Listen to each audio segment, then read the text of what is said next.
And this is, so the working title is Hypergeometric Functions and Shimura Varieties. So we will write a bit about how these two worlds come together. And this is actually a very classical realization. So most of what I'm going to say has been rediscovered countless times. So it has to do with what Felix Klein and Rudolf Fricke did in the 19th century, and then later Picard did something along those lines. And there is the famous series of papers by Deligne and Mostow on non-arithmetic lattices in unitary groups. And then later Jürgen Wohlfahrt and Paula Cohn studied this from more of a point of view that we are taking. And so much of it is very classical. So we have heard this week a lot of very advanced mathematics about motives and mathematical physics and so on. And this will hopefully be some relaxed classical things towards the end. And yes, so and also, I mean, the title of this workshop is what's actually the full title? Yes. May I ask? Oh yeah, already. Yes. Already. Yeah. So you're saying a lengthy paper. So yeah. are you also giving some exhibition of this historical? Yes. Yes. So what's the official? Yes, thank you. So Picard-Fuchs equations and hypergeometric motives. So from this point of view, this will be very basic. Yeah? So the Picard-Fuchs equation we will see will just be the classical hypergeometric equation already considered by Gauss, and the motives will just be abelian varieties. Huh? So from this point of view, it's going to be very basic. Okay. So and the point of view I would like to begin with is triangle groups. So these are the monodromic groups that occur for the classical 2f1 hypergeometric equation, and under some favorable conditions, they are actually lattices in SL2R, and acting on the upper half plane. And I would like to remind you that lattices in SL2R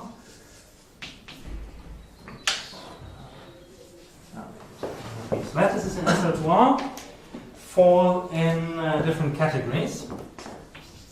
So let's go to gamma and SL2R. So first of all, when I have a lattice in SL2R, I can ask myself whether it is arithmetic or non-arithmetic.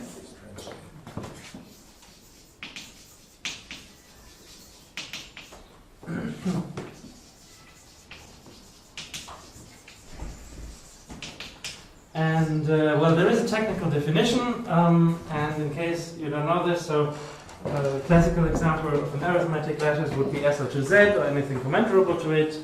And then there are also others that come from some construction with Kucharczyk algebras, and that's it. Yeah? So you can sort of give a recipe and then say that everything that comes out of this recipe I call arithmetic, and everything else I can call non-arithmetic. And there's also more form, so this is just in the case of SL2R, there's also more formal definition of arithmetic lattices in general, Lie groups, but let me not go into this. Okay, but and so to speak, I mean, most lattices are non-arithmetic. Yeah? Up to conjugacy, there are only countably many arithmetic lattices, but there are of course infinitely many non-arithmetic ones. But the arithmetic ones actually decompose further in two classes. So there are the congruence subgroups and the non-congruent subgroups. And now, of course, for SL2Z, this is well known what a congruent subgroup is. And again, so in a certain sense, most subgroups of SL2R finite index are non-congruent. So, for example, you can count those of index at most n, and then look at the asymptotic distribution, and then the density of the congruent subgroups will be 0. And there are also other ways where you can sort of heuristically see that most of them are non-congruents. Okay, but let me give you some basic facts about. I mean, of course, there are lots of facts about these. how this affects the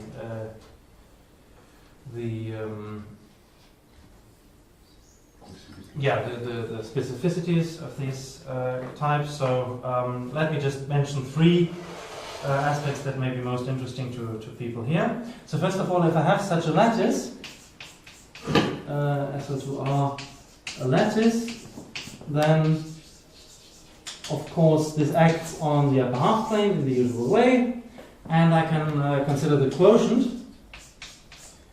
And this is a Riemann surface of finite type, meaning that can be obtained as the complement of a compact Riemann of a finite set of points in a compact Riemann surface.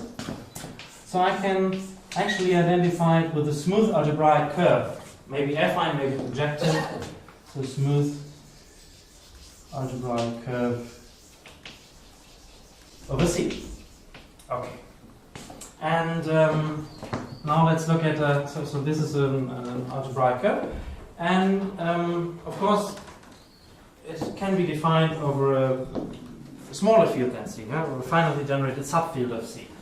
So the field of, and the smallest, well, there is not always the smallest field of definition, but so to speak, there is you can get it small, and then, so to speak, there is just an ambiguity of a finite extension. Okay, so let me just write the field of definition for, let's say, generic x of gamma in this class. Yeah? So if I have a non-arithmetic lattice, then a random non-arithmetic lattice, then this would just be transcendental. You cannot write it down without transcendental, so it would just be finitely generated over Q.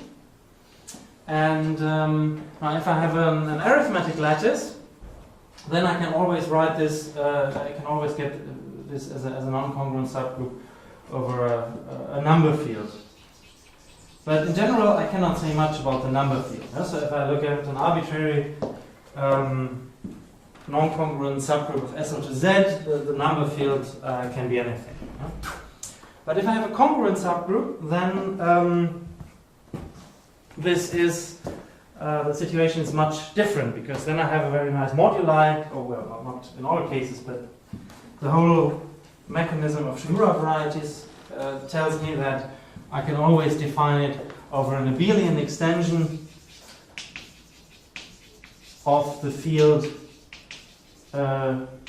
generated by the traces, and so to speak, the trace field is, so to speak, if I told you there is this machinery to cook up arithmetic lattices, and what you put in is a number field and a quaternion algebra over this number field satisfying some technical conditions, and this is the field you put in. Yeah? So this is, you have to expect that this somehow occurs here, but it's really then just an abelian extension. So for example, for congruent subgroups of SL to Z, the trace field is just Q, you can always get an abelian extension of Q, so a cyclotomic field. Okay, so this is if you're interested in models over number fields, which is also the purpose I'm mainly going to take in this talk. Who proved that? Huh? Who proved that, the finability? This one? No, that one. That one. In general, I think Shimura. So, yeah. In the 60s. Okay. And then, okay, you can also look at modular forms. Sorry, Robert? Yes? So if you have a model of something that is defined over number field, you claim that it's always coming from this arithmetic subgroup. That's what you say? Or? No. I say that when it has a model defined over, well, actually, if you're just interested in things up to birational equivalence, then Euler's theorem tells you that if it is defined over a number field, you can get it as compactification of the upper half plane modulo a congruent subgroup of SL, not necessarily congruence, but a finite index subgroup of SL to Z. Mm-hmm. And also, if you wanna, there are tricks to get the full thing and not just up to a finite number. But there may be many different groups gamma that give rise to the same curve, because you see there may be singularity, there may be elliptic points, and of course for general gamma, it might happen that this this group is just so the traces are transcendental, but still the curve will be defined over a number field. So yeah, so anyway, so let's look at modular forms, and here to be specific, I want to look at the special case where this matrix is in gamma, so that you get a Fourier expansion.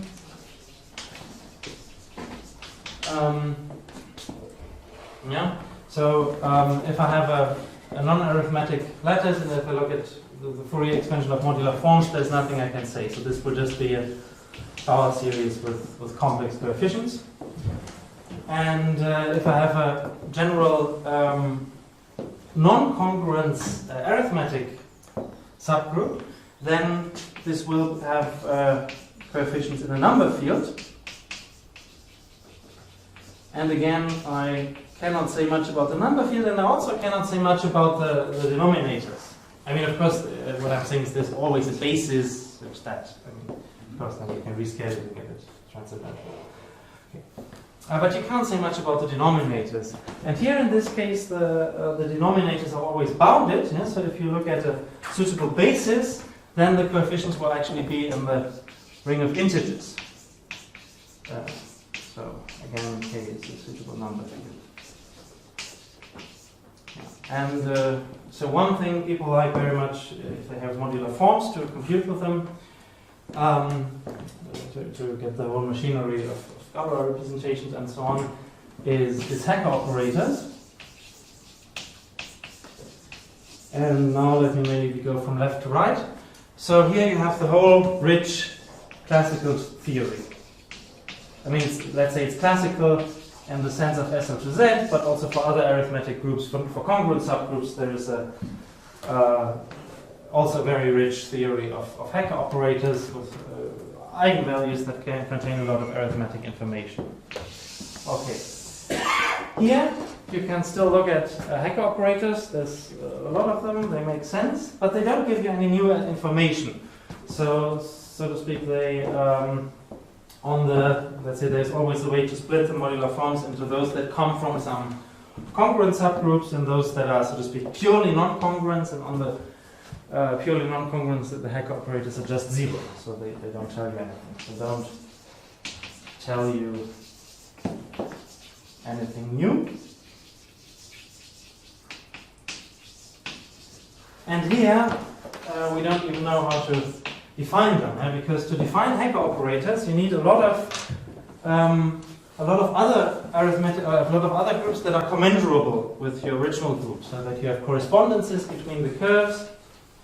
And here, there is the theorem of Margulis. If you have a non-arithmetic group, it's contained in a unique maximal lattice, and also the anything commensurable to it is also contained in that lattice. Yeah? So you just don't have enough. In general, you don't have enough correspondences to even write down Hacker operators. Okay, so this was a reminder. The coefficients in the non-arithmetic cases, they are from this finitely generated over Q field. Well, I think in general from a different one. Yeah, because this is what has to do with the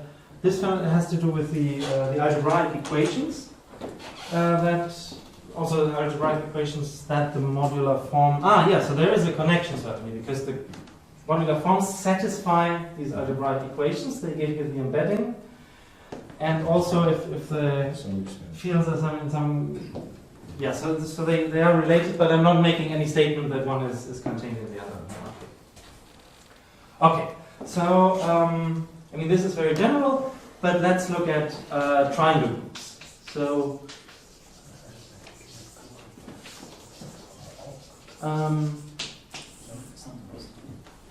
so let's look at the following. Let's fix some parameters p, q, and r, and they're supposed to be integers, but they may also be infinity.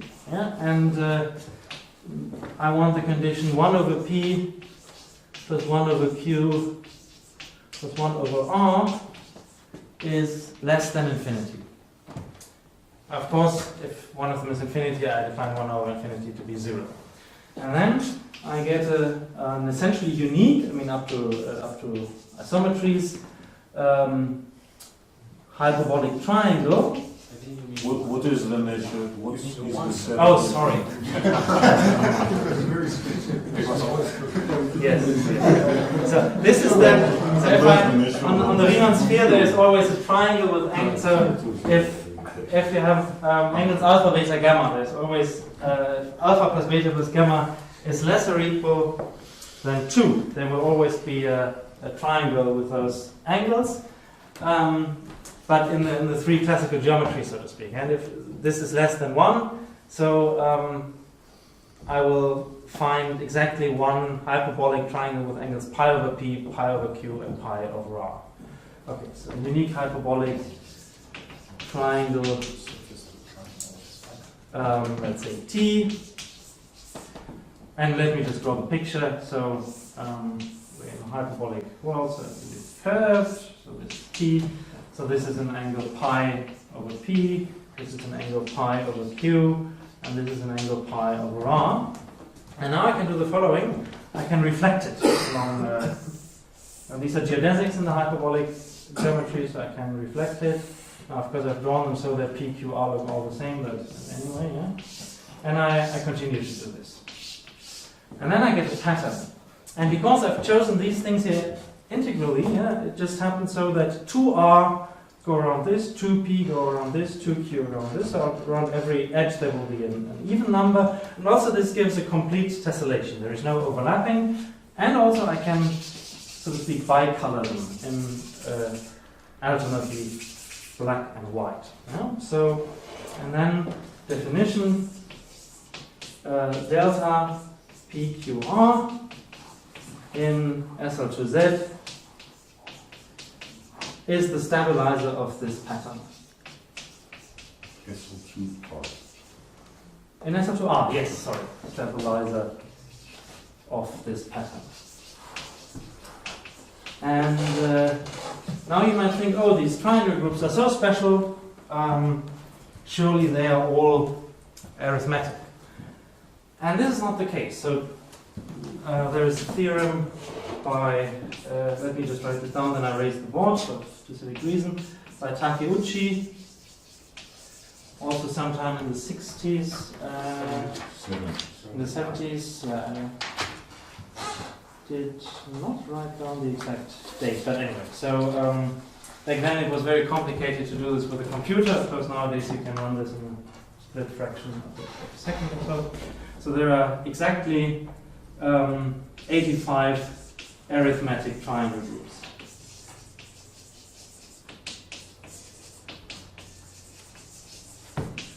And let me now tell you about the two most famous examples. So this is a pattern I think you've all seen countless times. And this is of course the pattern that we know from the modular group SL2Z. But if you look at this, you'll see that this is a, so to speak, I didn't tell you what happens when one of those is infinity, but now you see, then the angle becomes 0, so we have an ideal triangle with vertices on the boundary, and these triangles just have angles pi over infinity, pi over 2, and pi over 3. So this really is the 2, 3 infinity triangle group.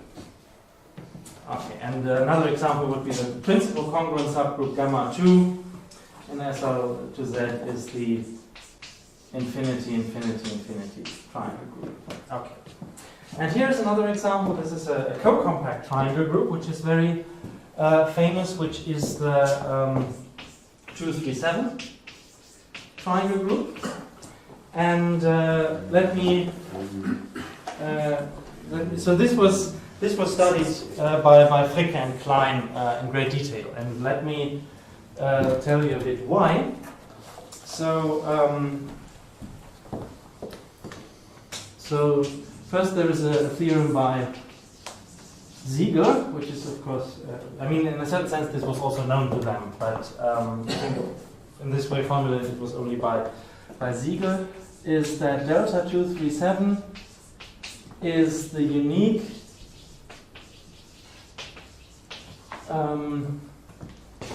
so up to conjugacy. Well, it's defined only up to conjugacy anyway. So the unique lattice and instead of SL to R, let me maybe write PSL to R, because there's this nasty business whether you have the minus the identity matrix in the group or not, which we don't really see in the geometry. So maybe also P here. Yeah. So with minimal co-volume. So what's the co-volume? Well, a fundamental domain for such a triangle group always consists of one white triangle and one black triangle. And there is a formula for the area of a hyperbolic triangle. And in this case, this is pi over 42. Okay. Sorry, 2 pi over 42. So it's pi over 21. Because we have two triangles. Yes. Okay. And there is a related theorem by Hurwitz in the 19th century, which says the following. If X is a smooth projective curve in the characteristic 0, so let's say of the C, of genus G at least 2, so it's uniformized by the hyperbolic plane, then the automorphism group has order at most 84 times G minus 1. Okay. And so what do these things have to do with one another? Well, the link between these two. So let us call a curve of this type. So now we have a bound and a curve which realizes this bound. Let us call this a Hurwitz curve. So curve X of this type, genus greater 2 and so on, with the order of the automorphism group equal to 84 G minus 1 is a Hurwitz curve. So this is a name. And they are very rare. So how do we get Hurwitz curves? So these are precisely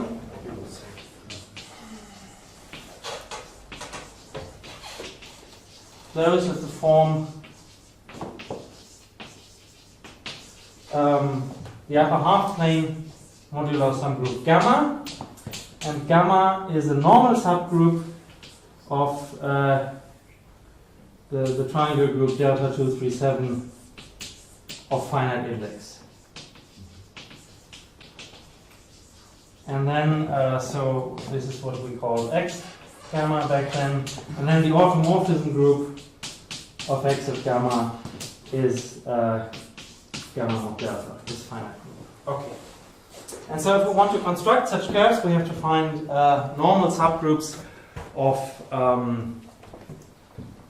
this triangle group. And now what comes very handy is that this is actually an arithmetic group. So fact delta is arithmetic, so delta 237, sorry, arithmetic with trace field, let's call it K, which is Q generated, so it's the totally real subfield of the cyclotomic field of degree 7, so zeta 7 plus zeta 7 inverse, cubic number field. So for any, so if you know that the construction of arithmetic groups, this implies that for every ideal, let's say A in K, we get a principal congruent subgroup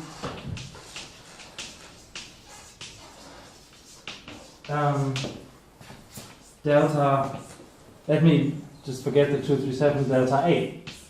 And this is of course a normal subgroup of delta, and the quotient will be, well, at the ramified, so if A doesn't contain any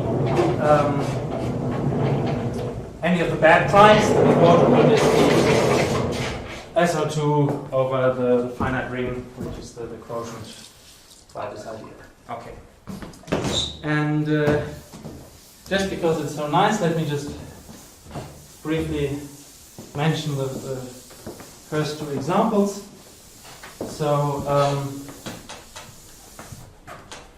for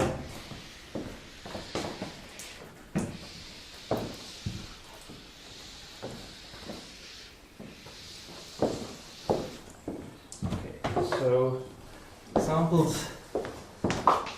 So the prime of the smallest norm in this field is the prime above 7. 7 is totally ramified. So let's write, I don't know, P7 with 7 equals P7 cubed.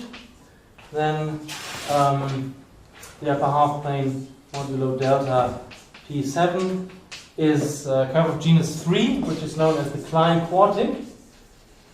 And this is the unique Hurwitz curve in genus 3.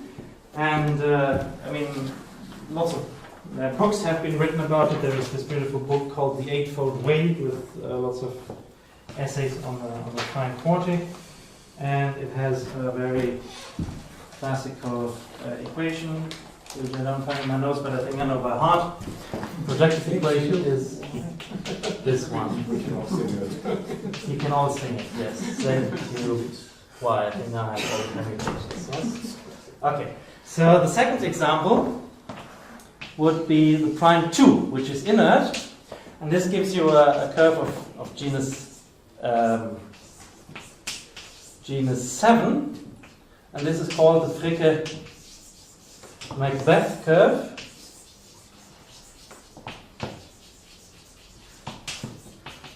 And this is the favorite curve, or one of the favorite curves of Hartmut Monin, so he can tell you a lot about it. And then the prime 13 splits completely, and this gives you 3 curves of genus 14. And then there is a non-congruence. There are 2 non-congruent subgroups, which give you 2 curves of genus 17, and these are all the Hurwitz curves of genus less than 100. So they're very sparse. Okay. Anyway, so this is how you can find examples of these Hurwitz curves.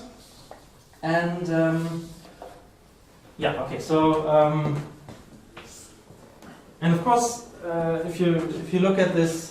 So it's an arithmetic group, and these quotients h modulo delta of some congruent subgroup of delta will have a complicated modular interpretation. Yeah? This will be some Shimura curve or some curve parameterizing 6-dimensional abelian varieties with an endomorphism action by the cyclotomic fields generated by zeta 7, and then this means some level structure. Yeah? So it's a complicated modular problem, but there is a modular problem. Okay.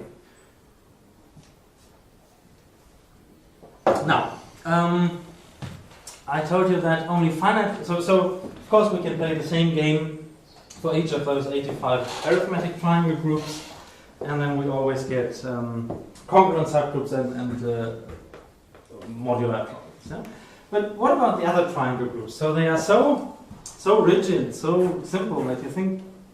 They should be, well, if they're not arithmetic, then they should be closely related to an arithmetic group. And this is actually what happens. So now take delta, an arbitrary triangle group. So arbitrary triangle group.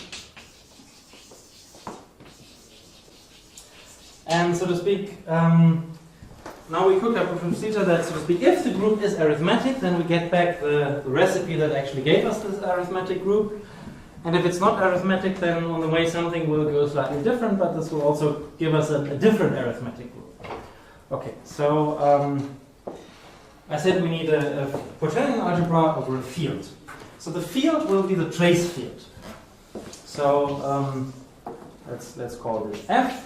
This is just the field generated by all the traces of delta. Yeah? So note that this makes sense. This is a reasonable thing to consider because we're in SL2R, and the only conjugacy invariant in SL2R, I mean, if you look at semi-simple elements, is the trace. Yeah? Because the determinant is 1 and the characteristic polynomial is just quadratic. So So it makes sense to look at the traces.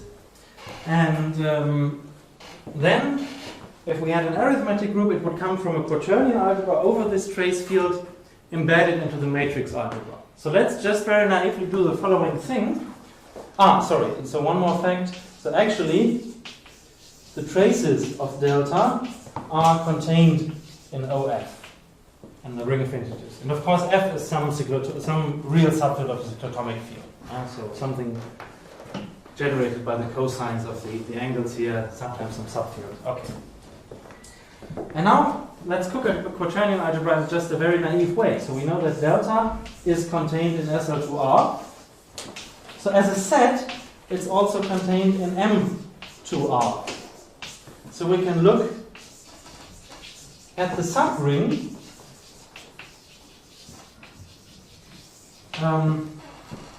O of M2R generated by delta. And then a little miracle happens. This O, so actually you can easily see that it contains this OF because, or at least an order, sorry, not necessarily OF, but it actually does contain the whole of OF. Because it contains all the traces. So A plus A inverse is trace of A times the identity. Okay. And this, so fact is that O is an order in a quaternion algebra, which is of course just the Q subalgebra generated by delta. So B equals O times Q over F. Okay. And this means that our triangle group delta is contained in O1, which is the set of all beta in O of units in O with determinant 1, but in this quaternion algebra lingo, the determinant is the reduced norm. Okay, and this is an arithmetic group. So, but if we start with a triangle group that already happens to be arithmetic, then of course we just reconstruct, well, maybe not delta, but so if delta is not a maximum group in itself, then this may be something containing delta finite index. But in the case where this is non-arithmetic, this has to be a finite index because otherwise delta is arithmetic. So it's not an arithmetic lattice in SL2R itself, but the whole machinery of arithmetic groups gives us a way to realize this as a lattice in some power of SL2R. So then using appropriate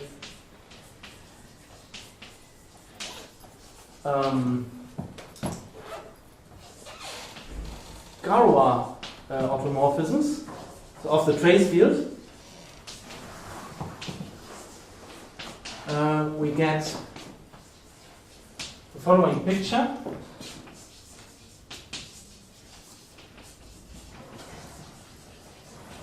So this delta is contained in SL2R, and SL2R acts on the upper half plane. Okay. And now delta is also contained in O1. This is an arithmetic group, and here I use these Galois automorphisms to embed it into some power of SL2R. Let's say SL2R to the m for some m. Here you just look at the different Galois. So Galois conjugates, and at some places this quaternion algebra will be ramified, at others it will be unramified. In particular, at the identity, it's unramified, and we collect all the unramified ones. This was given something like this, and this actually is a lattice. Okay, but we can say even more. So there is something in geometry. So this also acts on h to the m, coordinate-wise, and we can ask, well, is there an equivariant map here, holomorphic map? And it turns out there is, and it's very nice to see geometrically would happen. So, of course, these two examples here were arithmetic, so here it's really tautological what happens, but let's maybe look at the 2, 3, 13 triangle group.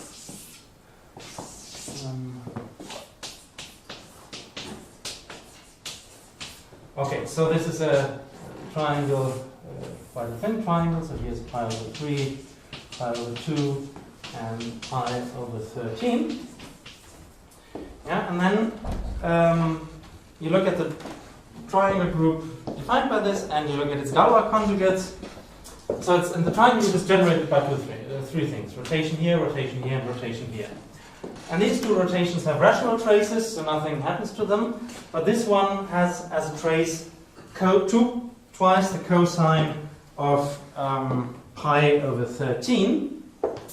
So by an appropriate Galois conjugation, we get it to something that is derived from this triangle: pi over 2, pi over 3, and here we have 2 pi over 13. So this is still a hyperbolic triangle, and I think that's about it. Yeah? So of course we can also take this to 3 pi over 13, but that would already be a spherical triangle. Yeah? So these are the two hyperbolic cases, and this means in this case m is 2. But this wouldn't have even number. Pardon? So if you just use it to tell Yeah. the plane will not Right, right. That's an important point. It does not give you a tessellation, but still you can look at the reflections and the the reflections are anti-holomorphic. They generate a group. The group has an index 2 subgroup, which is which consists of holomorphic transformation. This is an SL2R. So we get a map from 2, 3, 13 to SL2R2. And on the first factor it's the identity, and on the second factor it sends the group to this weird indiscrete group. But of course the combination will still be some discrete thing, and it will be contained in a lattice, which is, you can compute it, it's derived from this quaternion algebra. Okay, and then so this is just on the group, so I claim that there is also some holomorphic map that intertwines those. And it's actually, you can actually see it in this picture, because there is a biholomorphism here, a unique one that takes this angle to this angle, this angle to this angle, and this angle to this angle. And then you use the Schwarz reflection principle over and over again, and gets something like this. And if you write this down in terms of actual functions, of course, you see this Schwarz triangle map has to do with hypergeometric functions. So the hypergeometric functions occur here. But yeah, maybe I erase this now. Okay, so this is just about the triangle. But now we have this, so to speak, this almost arithmeticity of this triangle group, and we can use it to define congruent subgroups in a maybe quite naive way, but it works. So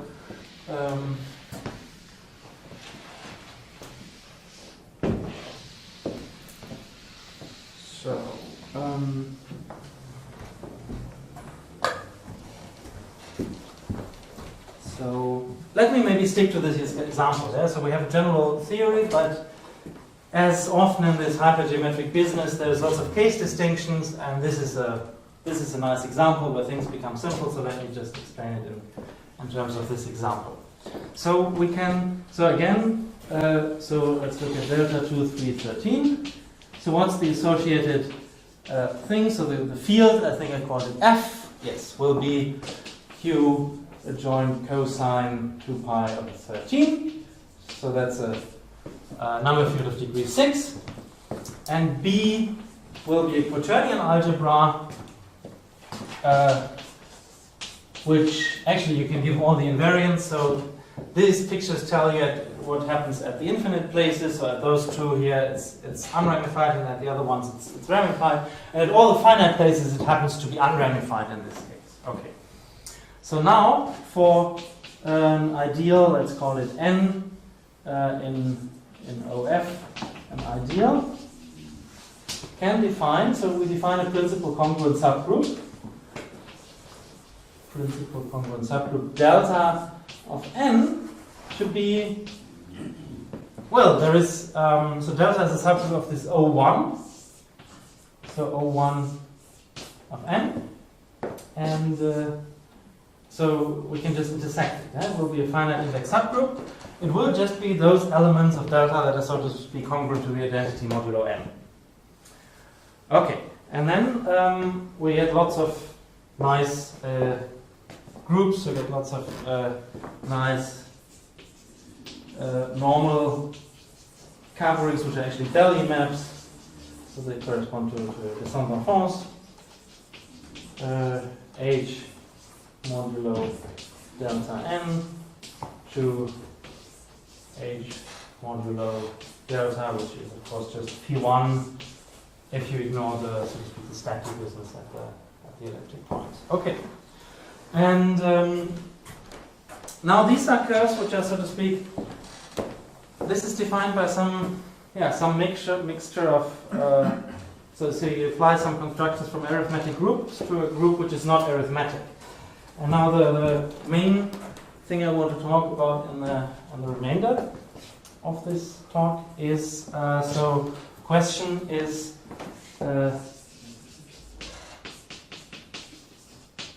there a natural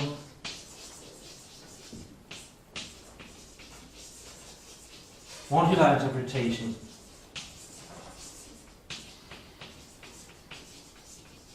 for these kinds of quotients? Yeah, and of course you could also now define general congruent subgroup of delta as something that contains this, and then ask if you have general formalism and so on. And the answer is yes. And it has to do with with abelian varieties or curves whose periods are hypergeometric functions and satisfy hypergeometric differential equation. So this is the link to the general story of this conference.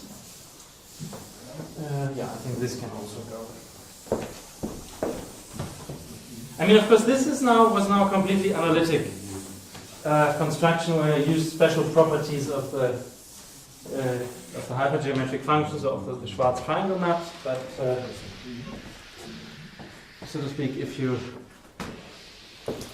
write it down and you explicitly, then you already see some algebraic integrals and algebraic curves occurring, and then if you really work this out, you see the following form. So let's look at the following things. So this is now, we look at a class of curves that John and I struggled a lot of how to name them, because for every name we suggested it was either very long or it covered something much more general. So what is actually our current triangular modular curves? Yeah, no, I mean the ramified coverings of Q1. KV curves? No. Super elliptic? Yeah, okay. So let me just consider. Okay, let's just generalized Legendre curve? Yeah, but again, this is okay. So consider the following moduli problem. Okay, first consider the following setup. Okay. So we have a cyclic cover between curves, and D will be of genus 0, but I don't want to normalize it to P1 yet, because I want to have some sort of moduli. So this is a or actually, if you want to do it fancy in a scheme theoretic way, this will be a mu 13 cover, so a cyclic cover of degree 13, it's the group of 13 roots of unity. And this is, these are smooth projective curves.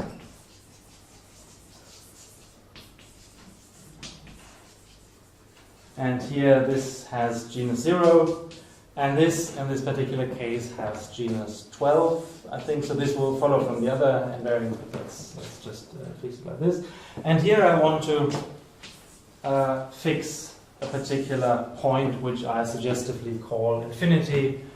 And here I also have a unique preimage. Okay, so let's say let's call this f. So what conditions do I want in f? So I want f to be, well, this normal cover, and f is ramified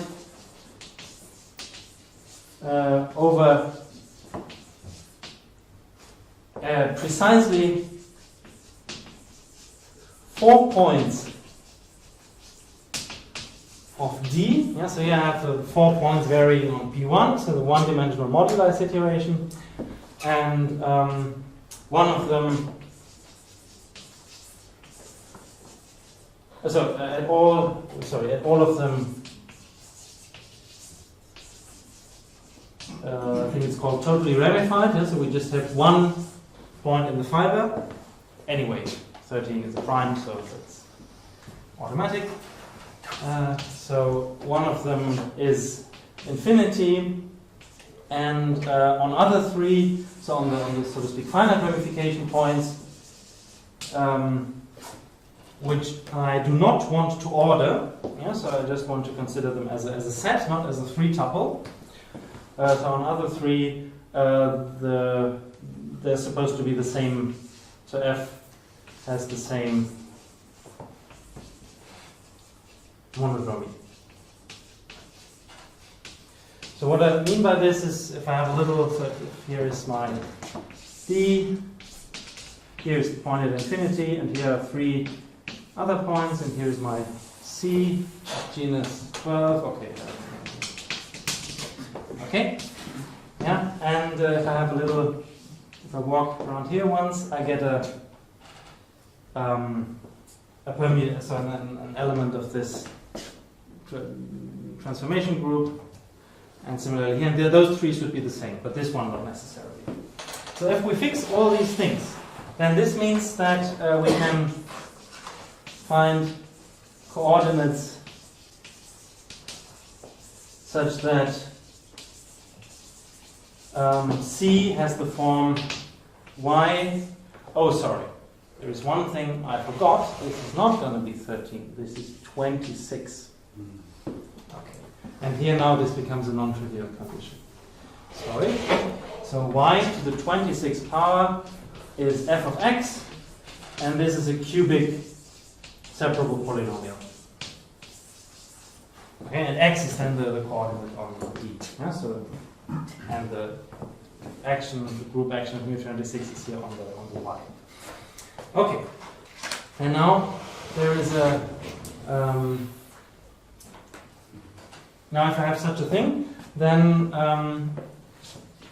if I have C, let's call it C26. So this is this y26 equals f of x. Then I have two projections to other curves corresponding to the divisor of 26. So first I have the elliptic curve C2, which is y squared equals f of x.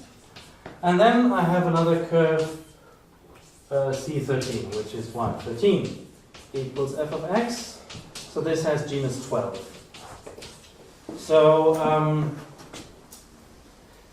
now I look at the Jacobian of C, and I look at the part, so to speak, that does not come from down here. So there is something which we call the Prim Variety. So Prim of C, and this is just the kernel of the tautological, or the functorial map from Jack C to Jack C2 cross Jack C13, yeah, so to speak, and this is the new part of the Jacobian, and this is so this was genus, no, it's not genus 12, of course, it's genus 25. Okay, so this is a 25-dimensional variety. I take away something of dimension 12 and something of dimension 1, so I hopefully end up with something of dimension 12. Yes. Okay. So this is a 12-dimensional abelian variety, and it comes with an endomorphism ring by zeta 26, which is actually the same ring as the one generated by zeta 13, into the endomorphisms of Prim C coming from this action here. This, yeah? And course, this is just the part of the Jacobian where this really acts by roots of unity, by primitive roots of unity. So this inclusion. And now this is an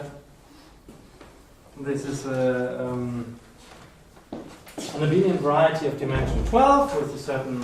So there is a Shimura variety parameterizing these things. So there is a two-dimensional Shimura variety.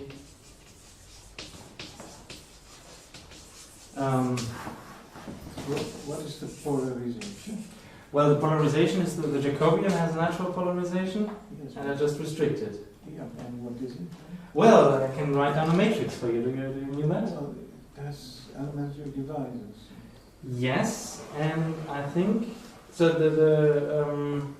I think it's not a principal polarization, but with prime 13, something happens. John, do you know exactly? I thought the determinant was 1 minus q or 1 plus q, and q is not a power of 2 as a unit, so then it really would be a principal polarization. Okay, so it's really a principal polarization. So I think there are exceptional cases when it's not. Yes. Really it is. So anyway, so we can explicitly write it down and we can make some calculations, but let's not stick with this. Yeah, so there is a two-dimensional Shimura variety parameterizing abelian varieties of this type.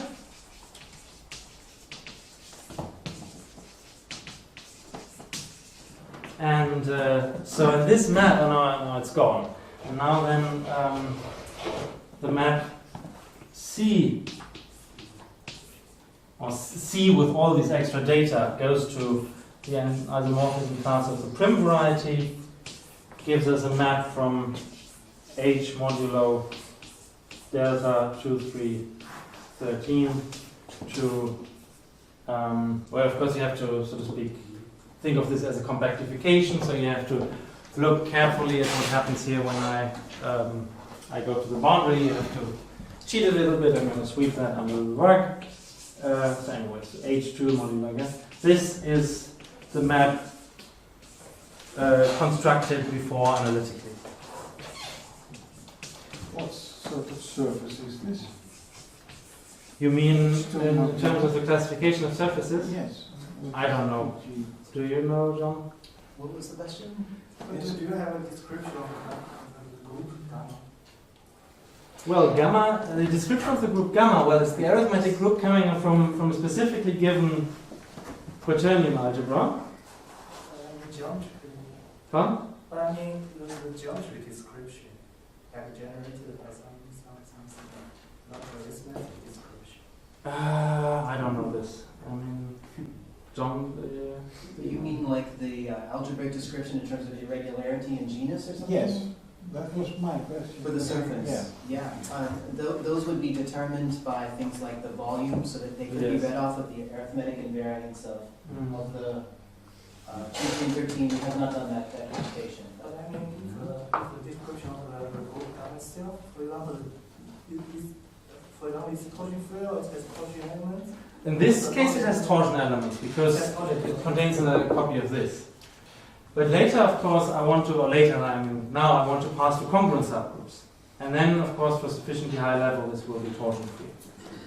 Okay, so I already said it, so let's look at congruent subgroups. Yeah? Because, so to speak, to cook up a modular problem for a hyperbolic plane modular or a triangle group is maybe not so exciting, but what we were thinking about in the first place was this congruent subgroup, which it's much less clear, and now I think you can sort of imagine what's happening.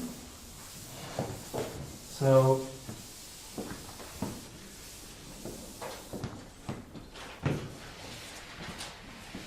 let me just write down the theorem in a vague way in this case. I mean, there are details that can be filled in, but that would be boring now. So theorem, so for an ideal, the nice thing is here that since this quaternion algebra is unramified at all finite places, you know, we don't have bad primes in this theorem. So for an ideal n of q cosine 2 pi over 13, the quotient h mod delta with level n is what is the, and again you have to compactify in a suitable way. I'm not going to talk about this. So moduli space, moduli curve, moduli specs, whatever, moduli space for cyclic covers C T mu 26 as above. And together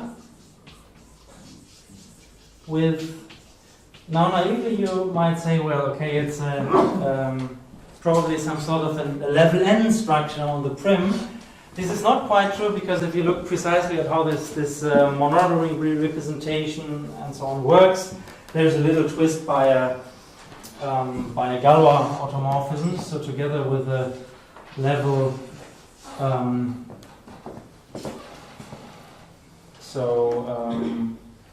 sigma n structure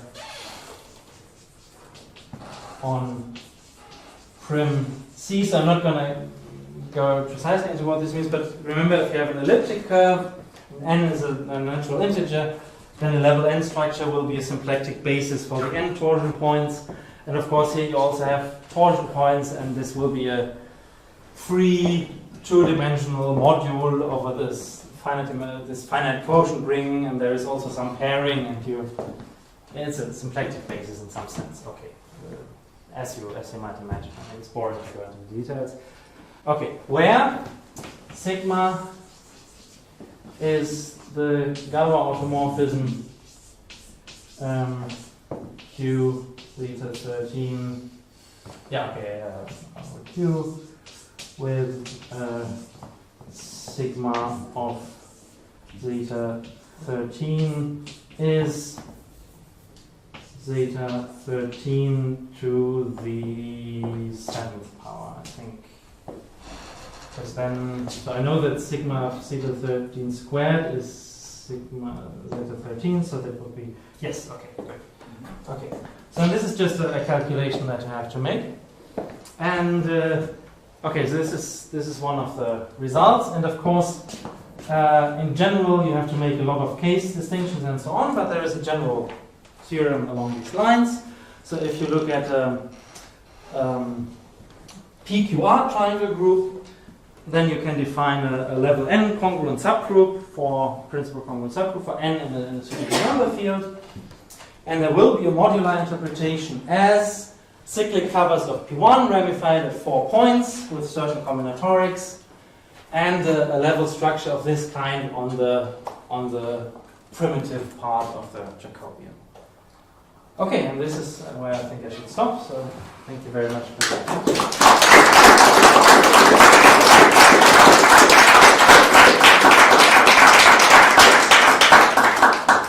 Thank you for your talk. Questions? So this Prim variety is probably not in general a Jacobian of any curve, but do you have examples in which it's actually a Jacobian? Yeah, there are silly examples where it's, so to speak, the full Jacobian. Of course, if you look at, let's say, delta 777 or delta 13 13 13 or something like this. Yeah, so delta PPP. And now delta PPP, to link it with this picture, is contained in the delta 232P triangle group by barycentric subdivision. So, and these two pictures have to do something with here. You know, I look just at a cubic polynomial, I don't distinguish the roots, and if I want to distinguish the roots, I have to pass the delta PPP triangle group. Yeah? So this kind of picture.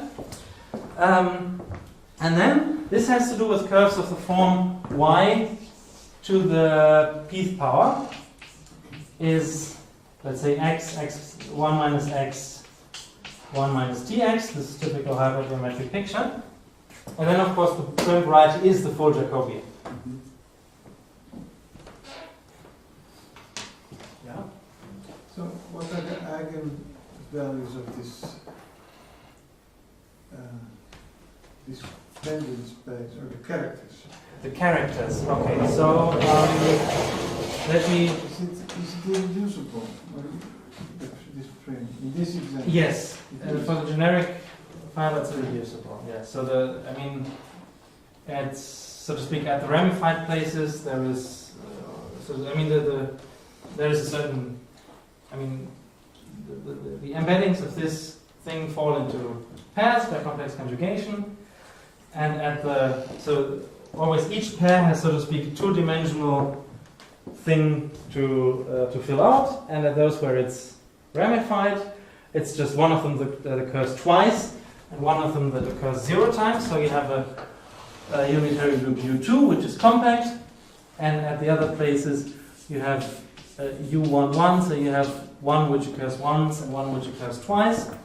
So I think you have, where is it? This sigma and the one with, which is its square, which is the identity. Okay, so this sigma and the identity occur once, and the complex conjugates occur once, I think. And for the others, you have, so to speak, this imbalanced thing with 2, 0, which I don't know by heart. But we can tell you, we will have the implicit computations. So in general, you know exactly the polarization type and the Pell type. Not yet. We have some sort of computer program that tells us a lot. So I don't know if do you get the polarization type? Well, I can tell you really precisely what it is in certain cases. Yes. Based on the computation. I guess we still have to prove that that's really what happens. Yeah. So the natural classes that these triangle groups fall into, it may vary the level of specificity that we have. I'm optimistic. Okay. Other questions? So maybe I have a question, Yes. but I don't know whether it's this question to you or to Ducko, because it's something in singularity theory. There is this business that I vaguely remember about, the Gabrielov numbers and the Milner numbers and that kind of interpretation of mirror duality. Yeah? So would that have to do with this? Strange duality. Yeah. Well, Arnold's strange duality. you have. The game that you play in mirror symmetry is you have one interpretation which you call horizontal, which is, as if happening, looking at things as if they were happening in like variations of plot structures. But there is something that exists in parallel vertically, like in K3s or algebraic classes. There must be a mirror dual interpretation, so I thought. Is that something? I don't know, but there I are don't 14 know. special triangle groups for which the ring of automorphic forms has 3 generators, and then it gives us a surface singularity. I think the ring of automorphic form always has 3 generators. It's always the There's Fermat equation. 14. You have these 14 Fractional. Arnold's. Sorry, yeah, the full way. Yeah, sorry. Yeah, okay. And these are 14 special Okay. triangles. Is one of them nice? I think so, yes. But I don't know. Okay. That was the question, maybe. That was too vague. So you maybe give an answer. Okay, I suggest we thank Yes.